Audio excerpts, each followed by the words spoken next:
Good afternoon.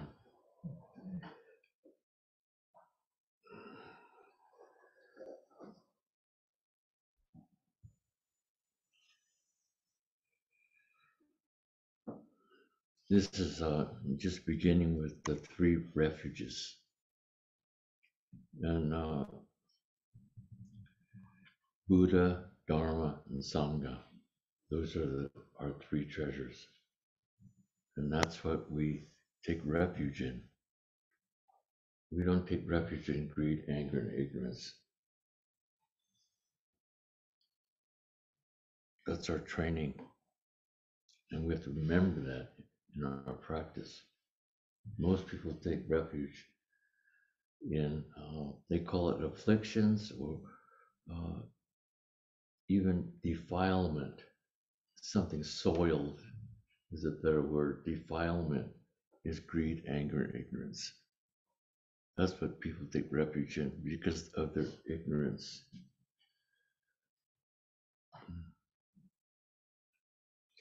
I was waiting for Shinko at a coffee shop, and I was listening to a Cambodian man talking to an American soldier.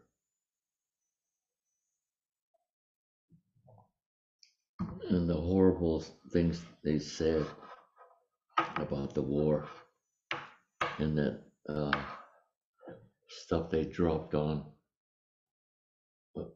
what they call it, orange, huh? Napalm and Agent Orange. And not only did the people, or the enemy, so-called enemy, get it, but also the people who dropped it got it. And the Cambodian man said they would tie people's hands in with barbed wire and lead them into a ditch and just shoot them. It's just horrendous.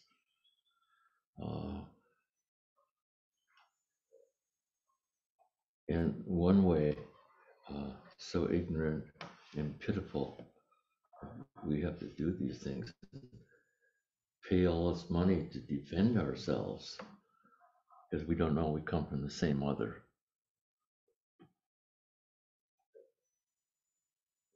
There's millions and billions and trillions of dollars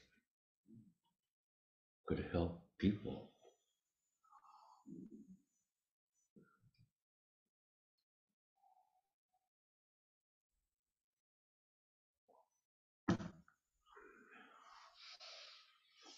So the three refuges, the Buddha.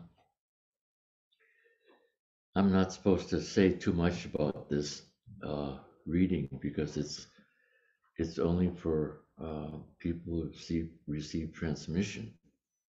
But just for us to know a little bit about it is important. And Buddha, we could start with, was a realized person. He awakened to the truth. And he was a human being.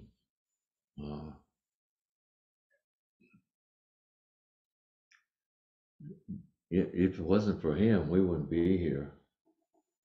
He was also a person and from a very, his father's a king and born from a queen, Queen Maya,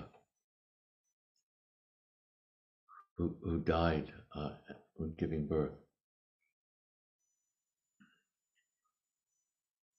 So he led a very difficult life, but something inspired, some aspiration inspired him to find what is life all about. And he got out of the castle where he lived because everything was exquisite. There was no sadness. He had everything. Because he had everything, he also wanted to find out what he didn't have.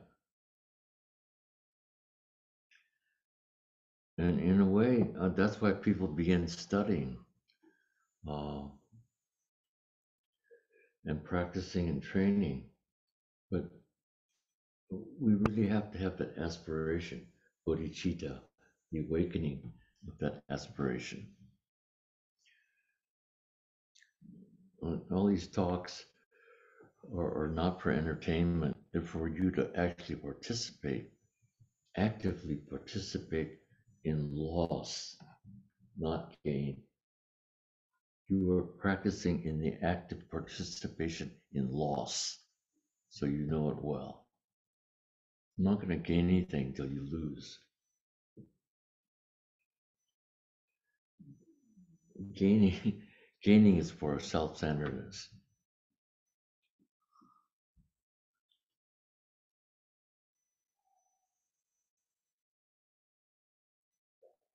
There's no other practice. Have you ever heard of anything?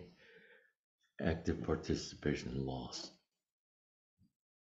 But that's a very fundamental thing for living beings, because we have to know that what that is through and through, or else we just die like everyone else, a bad death. Anyway, he was a human being, and he was a realized, awakened person, and he not only taught uh, the, the Dharma, the teaching, but also he departed it. Not departed, he imparted it. He transmitted it to people who would listen. It's not information. It's not knowledge what you think, but it's innate function within you that receives it. So there's the imparting. And the refuge, I think of, I always thought, I didn't know that much about the Buddha, Dharma, and Sangha. Those are the three treasures. Of course, the Buddha is the realized, the awakened person. The Dharma, he awakened to the teaching. The Dharma is also called the law. I think it's, but not in our usual way of thinking. Law is justice. It's this law is the universe, and our practice is in accord with the universe. Sanzen, sanzen means inviting you to the universe. I mean, that's pretty big what you're doing or not doing. Anyway, so I always thought like the Buddha, Dharma, and Sangha are the people who practice it, who live it.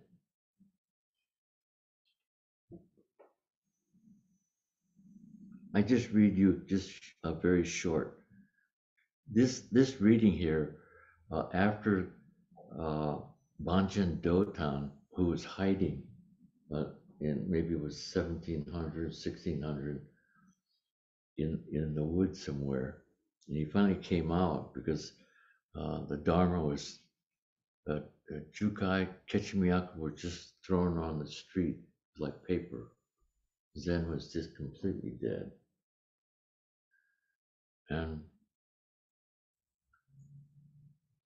it's just, it happens. Not just Zen, but it happens in our lives. Something is completely dead. But he came out and he went to the village closest to him, Banchen, and after the lecture, the priest gave him Indra's net and comments on it, and he started to read it, and he read it over 100 times. 100 times. Have you ever read anything over again? I mean, many times until you got the sense of it, or it got the sense of you. You, you think we get the sense of it, but it gets the sense of you.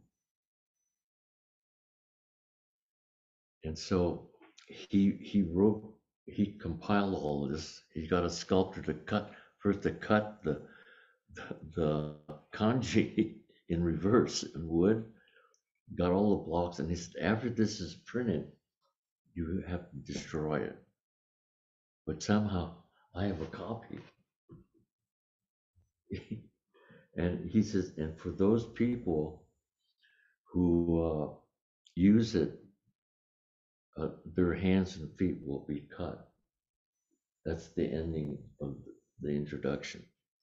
But anyway, I just bits of this.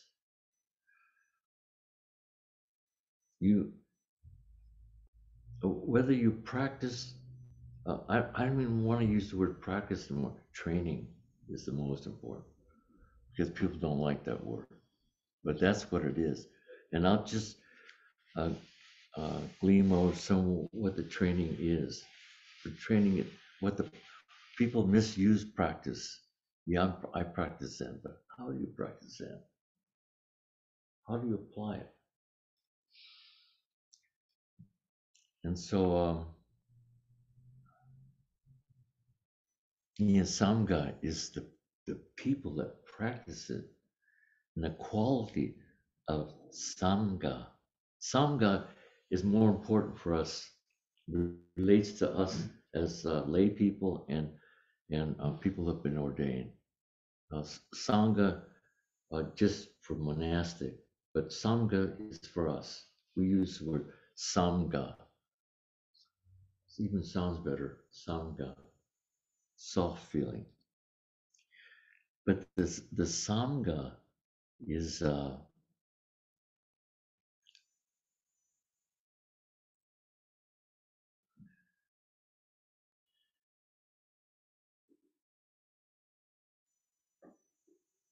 is the virtue of peace and harmony. That's a true Sangha. Peace and harmony. So we take refuge, and I think of it like a harbor. The ships come in to a harbor and they feel safe. I saw a sign on a door downtown Santa Rosa that says, when you come here, you will feel safe. It's really a crazy world. Safe. Safe from what? Safe from yourself, not from somebody else. You're the one that hurts yourself. That's what these red cords we wear. Uh, we wear in Tibetan tradition.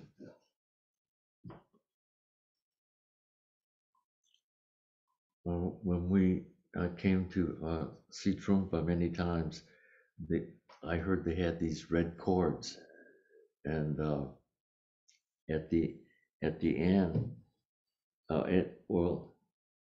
it's funny. Um, you don't tie them in the center of a string, a red string. You just tie them because they're made to be tied. But that knot is the dorje. It's a metal scepter. It has like this prongs, and you see the Dalai Lama with the bell and the dorje. And the dorje means diamond cutter. It cuts. It cuts delusion,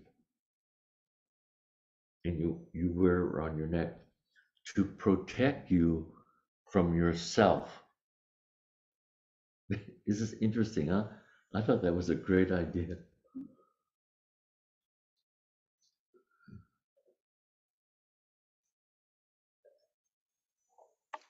So again,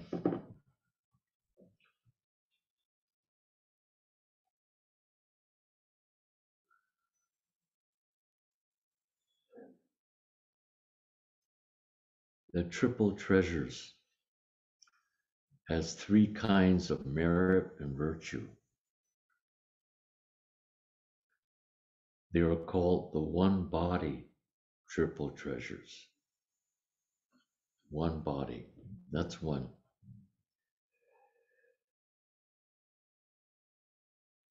Second one is the manifested triple treasure is the second one. That's the awakening. And the third one's abiding and maintaining the triple treasures. Abiding, that's a good word for us to know. How you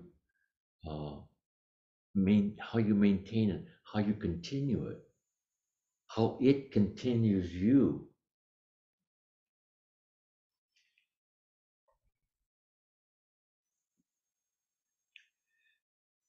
So it's very good because the first one is Anuttara Samyak Sambodhi, and we should know this. Anuttara Samyak Sambodhi. Anuttara is unsurpassed. Sanskrit for unsurpassed, unrivaled, the best, the highest, the supreme. Anuttara. Samyak means complete.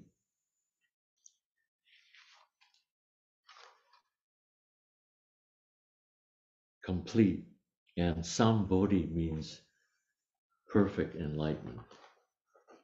And this is our tradition. This is the Mahayana and also the Vajrayana tradition, not the Theravadan tradition. This Anuttara Samyak Sambodhi is specifically Buddha's enlightenment. And there's no other realization or enlightenment superior to this. This is the top.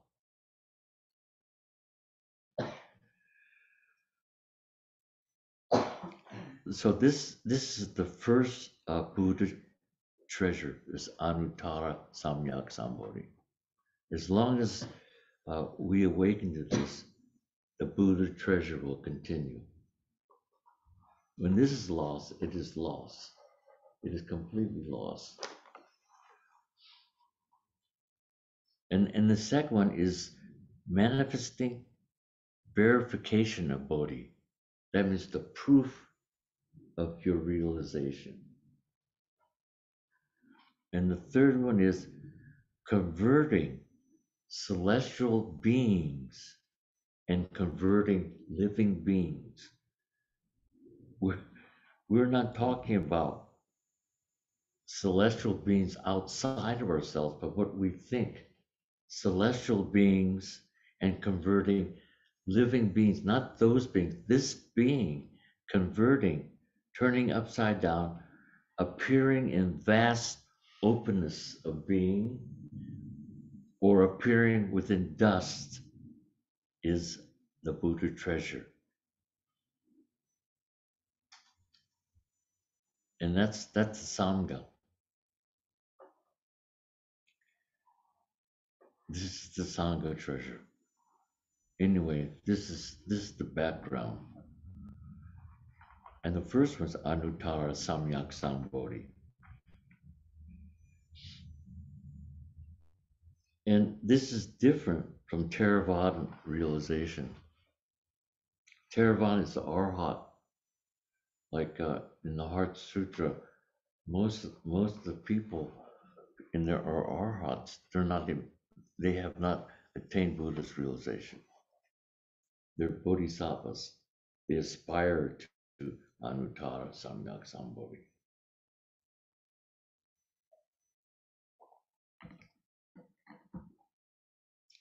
So this is the difference between Theravada and Mahayana and Vajrayana.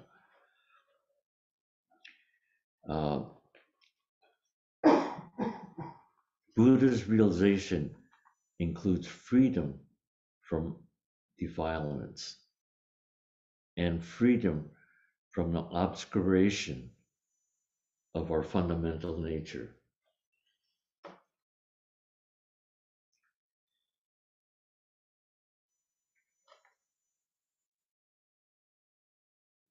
So it means the arhats reach, there's two levels. They've reached uh, they're free, they're enlightened from their defilements. But yet they still have an obscuration of their fundamental nature, which is the emptiness. They have not reached that. But it's good to meet people from different traditions because these are the teachings, but you know them as people, human beings. And I was very fortunate to meet Mahakosananda.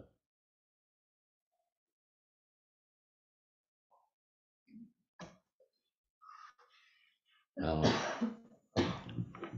I think the first time, I think he's one of the unheard or unseen heroes during that time when all the great Asian teachers came.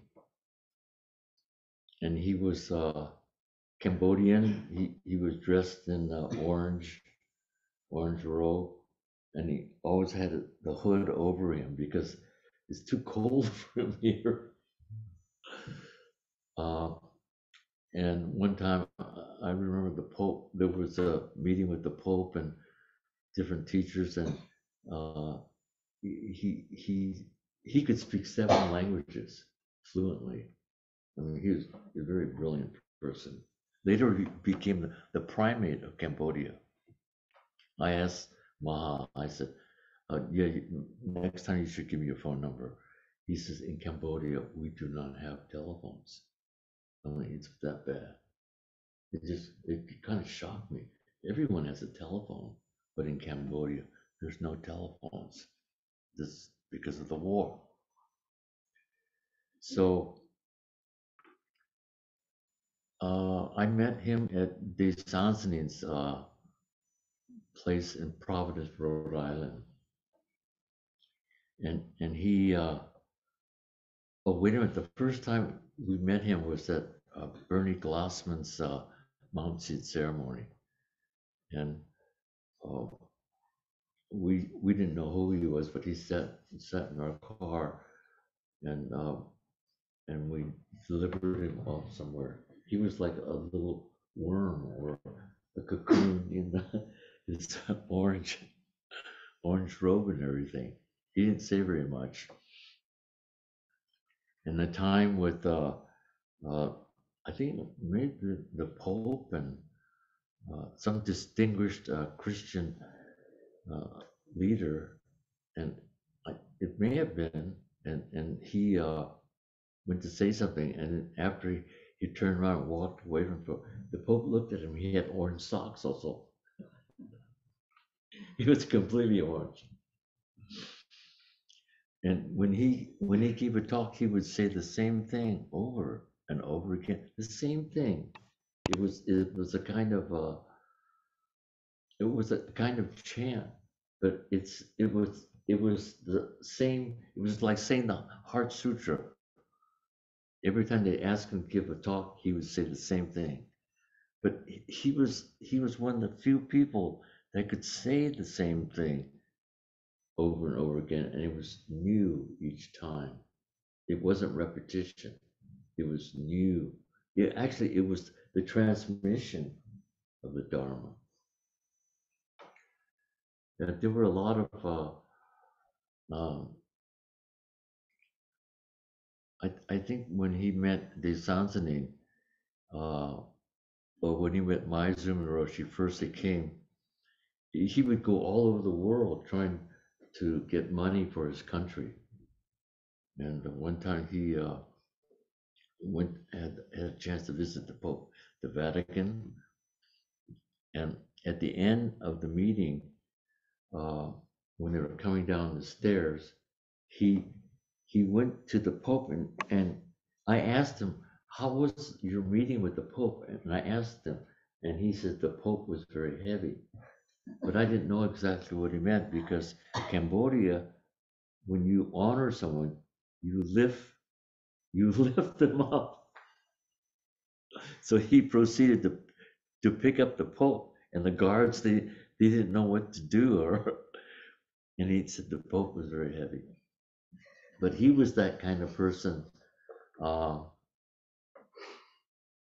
one time, who was the scholar and the first person the Dalai Lama ordained? Thurman. Robert Thurman. Robert Thurman went up to pick him up to honor him, and he hit. But the way he hit, it wasn't a slug. It was a hit without violence, but strong, because he didn't want him to pick him up.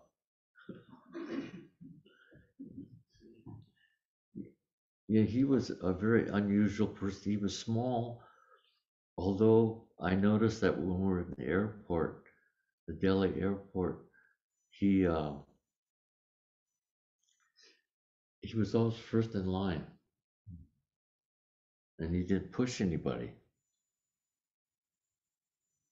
It's kind of interesting. He was always first. And one time, oh, um, I was lucky to be his attendant going to the world gathering of Buddhism in Kathmandu. And what I did, I would do exactly what he did. So he put his toothbrush on this terrible looking sill, was all black and dirty. I did the same thing.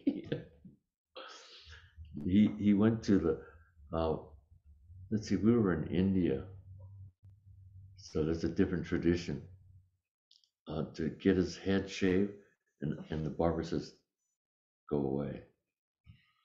And of course, he's Theravada and Mahayana.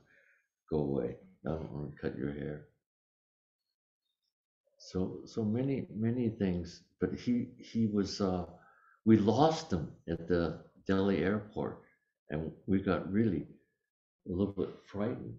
So we went all over the airport looking for him, only to find that he was sleeping behind us on this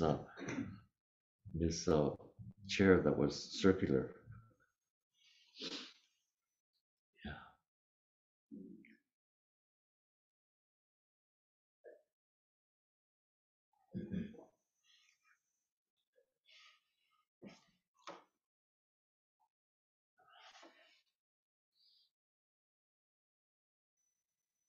We went to visit where Buddha was born, and we got off from our ride, and the first stupa we saw, we circumambulated. I hurry up, put my robes on, and we circumambulated. And some guard came out and said, he said, that's not the where the Buddha was born. It's over there. And so, I mean, he didn't say, why'd you tell me where? He just, well, he circumambulated anyway. And then he just went over there.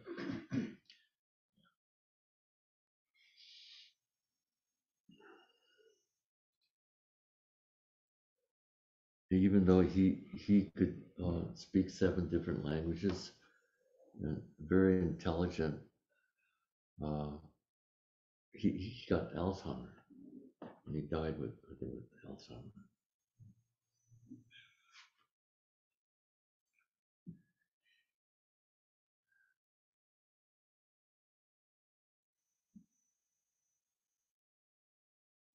So what I was trying to say is that after you meet someone who has a very strong practice in their tradition, you can't tell if they're uh, Theravada, Mahayana, or Vajrayana. It's like all the same, and uh, you can't say that Theravada is a lower, because they established some very important dharma, and Mahayana built from that. So did Vajrayana. So those are the three refuges.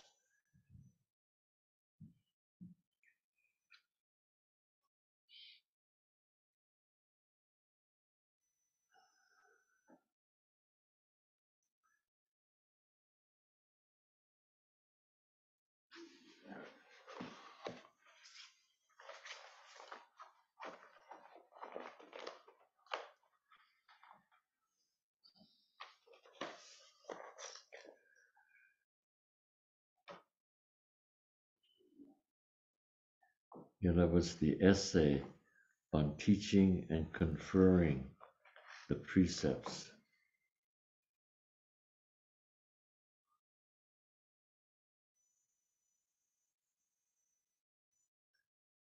Three kinds of merit and virtue. They were called the one body triple treasures. That's one. The manifested triple treasure. That's the verification of awakening. And the Sangha is abiding and maintaining triple treasure. Abiding is a good word. That means you live, you dwell in it. You retrain in it.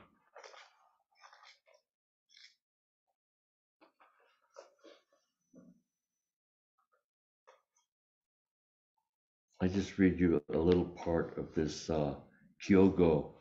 He was a Zen master, and he says that the atonement, it says repentance, but I like the word atonement, and I like what Maizumi Roshi did. At one meant.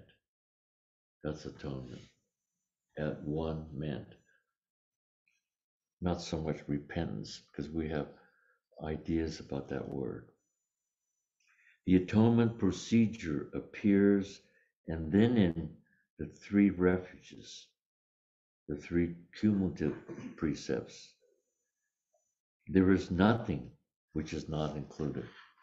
This is what's great about it. Nothing is not included.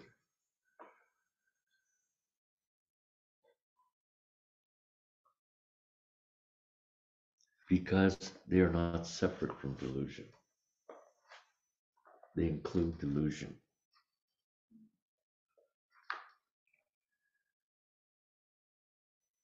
Emancipation, realization is attained in the midst of delusion. Or one may say,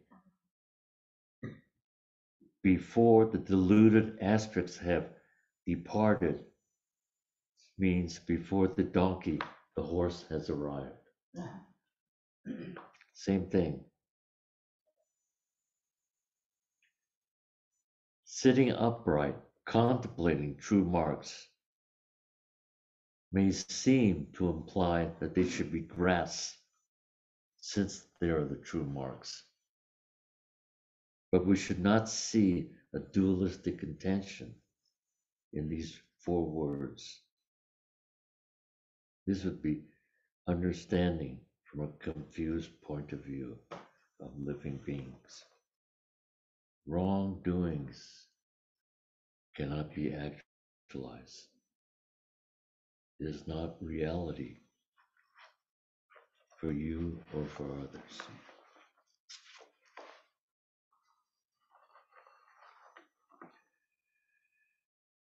So I'll go over this.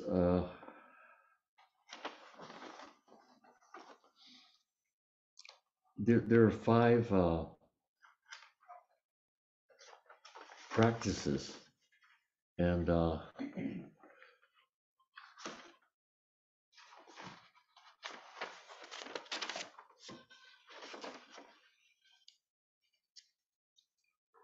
Shugyo, or maybe, yeah, Shugyo.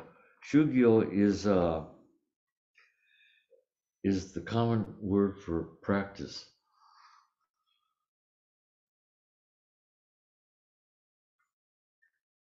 But when people say they're practicing, what are they practicing? What are they doing? This is the important thing. I'm practicing Zen. But what does that mean? So Shugyo is training, it's discipline, it's study, it's conduct, it's abiding, maintaining, it's action.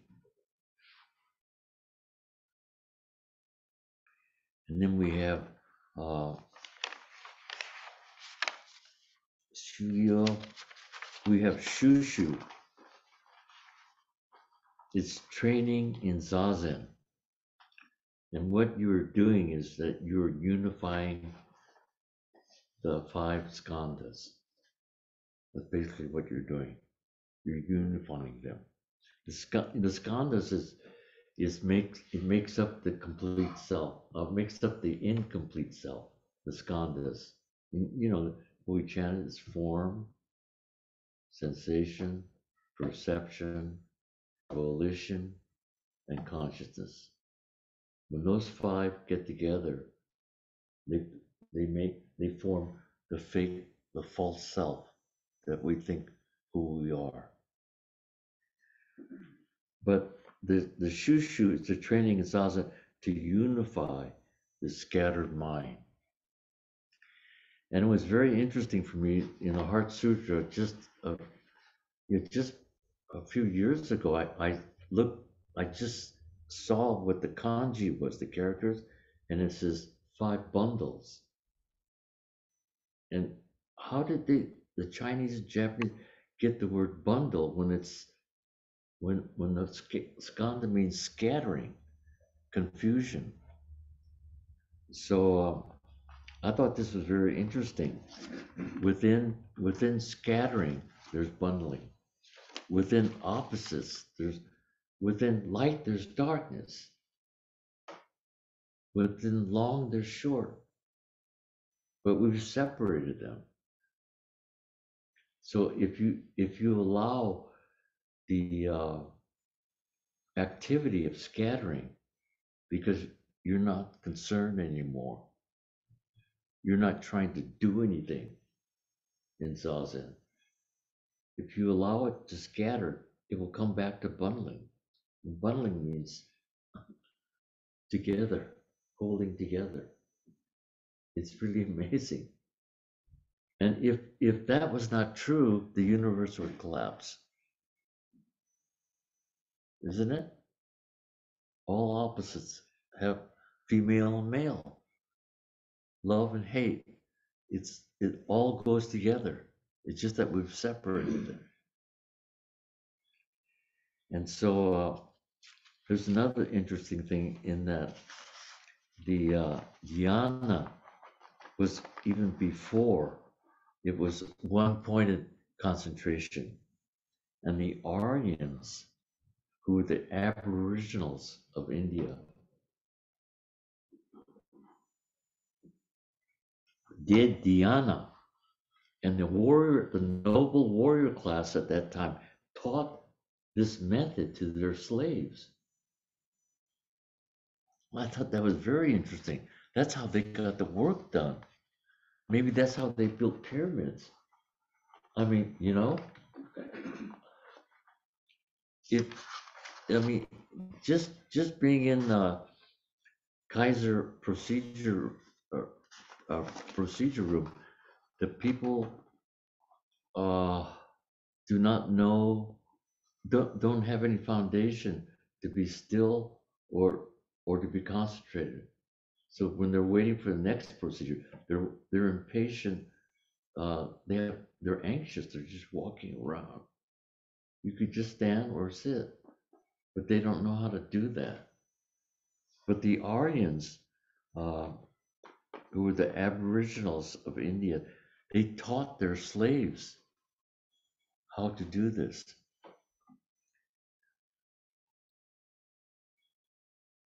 So in your sanzen, uh, in your training of that over and over again, you realize there's nothing to do. You just allow the scattering to happen. The activity is an activity in itself, but it goes back to bundling. It's quite nice, isn't it?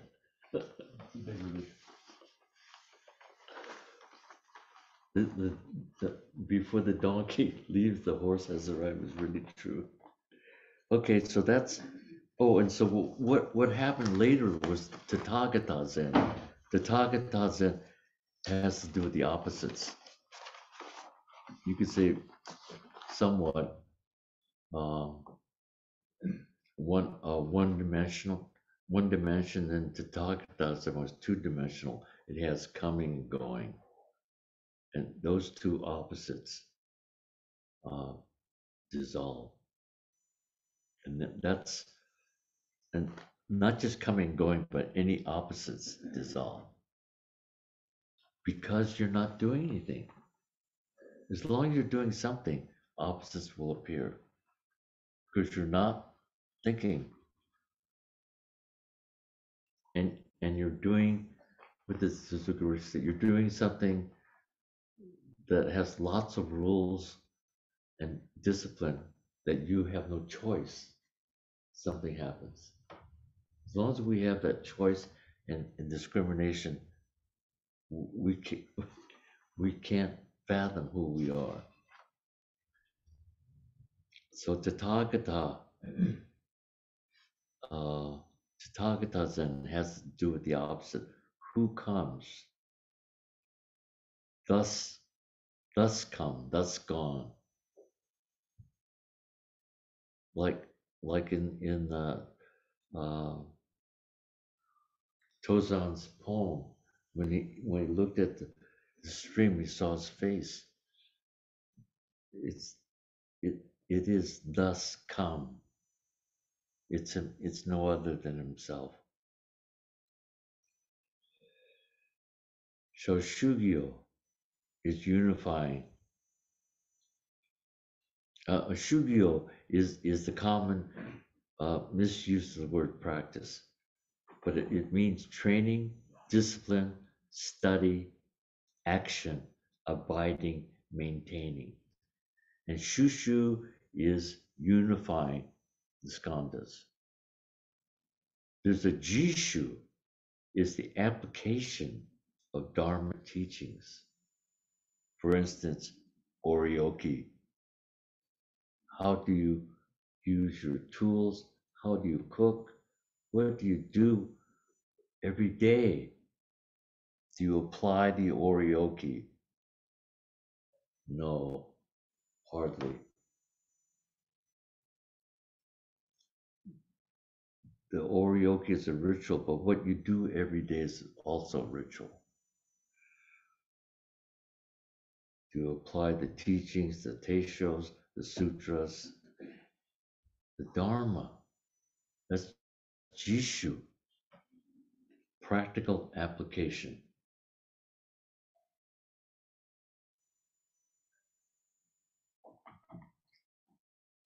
Until you do that, it won't work, no matter how much effort you put into it.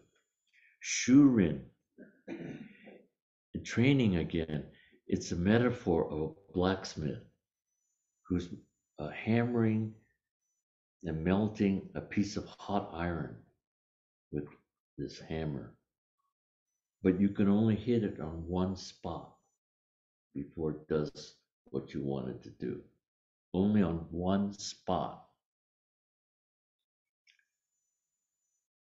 That's Shurin. And the last one is Shuyo. Shuyo is another training practice. It's like nourishing someone, caring for someone, providing for someone.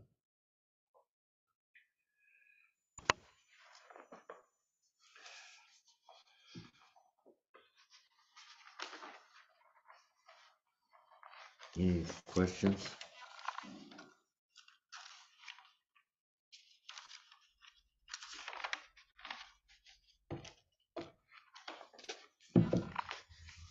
Uh, yes, Bruce. It's about bundling. When we work in our practice with the out breath, we're working with the spacious quality of our mind. When thoughts are liberated, is that, does that become the cutting aspect of space? Does that become the bundling that you're talking about? Yeah, can you say that again when you began? Again, from the beginning? Yeah. Yeah, okay. Well, when we work with our practice and we go with the out breath, we're working with the spacious aspect of our minds and the practice. But when thoughts are liberated and let go of, is that also the cutting aspect of space? And is that related to bundling in some way? Yeah. Your thoughts will be less, but they'll be exact. Precise. Yeah, precise. And there's no doubt about it. You know, am I right, or should I say that, or it's exact. And when you let go, and the bundling happens, is that you're liberated from yourself. You're liberated from the dualism, because the bundling means one again. It came back. It comes back. In fact, it didn't go anywhere, but it's one again. Yeah.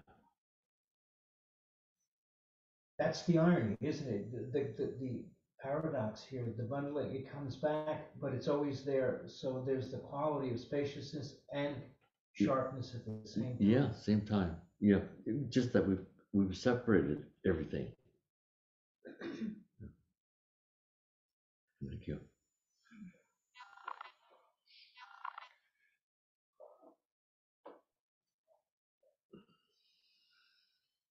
Okay.